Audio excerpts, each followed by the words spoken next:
1.830.000 гласачи, 1% е 18.300, 5% му доаѓа скоро 100.000. Која политичка партија ќе освои 100.000, освен можда ДПМН, СДС, бидејќи ти имаат за сега инфраструктура, со тоа што вели Дуи Вас... СДС тешко веќе. Можда и за нив ќе биде тешко, но зборувам генерално. Дека тоа не е фер и демократски избори, ти на новите политички субјекти кои што се борат и нудат можда многу подобри решение, и не, пример демократи ние нудиме не само идеи, не само програма, значи нудиме решение кои што ќе извадат оваа држава од оваа огромна криза. Значи имаме криза во секој сектор во општественото живење, почувајќи од економија па завршувајќи до животна средина. Значи, ние предлагаме една изборна единица, отворени листи, без праг. Нема што праг.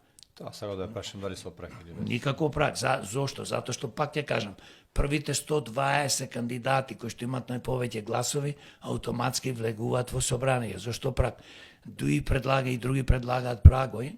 Зошто? За да ги спречат партиите како демократи, кои што напреднуваат и нудат подобри многу решени од овие големи политички структури, кои што 35 години унаказија ја оплачкаја државата, се разбира, ние мора да излеземе на избори, но ако ти постават такви услови, ако имаш нефер, криминален изборен законник, како ќе дојдеш до одредени пратеници? Тешко ќе биде, скоро невозможно. Второ, предлагаме подеднаква распределба на парите. Не можеш да одиш на избори, на парламентарни, каде што наводно партиите кои што имаат своји пратеници сега во собрание, тие добиваат по 2-3 милиони, помалце повеќе, а ние кои што немаме пратеници, пример ќе добиеме 30-50 илјада, 2000 евра. Тоа е невозможно. Исто треба подеднаква распределба на медиумскиот простор. Не можат овие големи партии да имаат по 10, 20, 30 минути на секој сат да прават документарци, а ние да не можеме нигде да се рекламираме, бидејќи немаш пари, поточно и да имаш пари, ова држава во овој изборен законник вели не можеш да ги употребуваш и 100 милиарди евра, и 100 милиони евра да имаш, не можеш да употребуваш, освен може за некој флаерчина и за некои билборди. Билбордите, распределба на билбордите, подеднаква треба на сите учесници. Што значи подеднаква на сите учесници?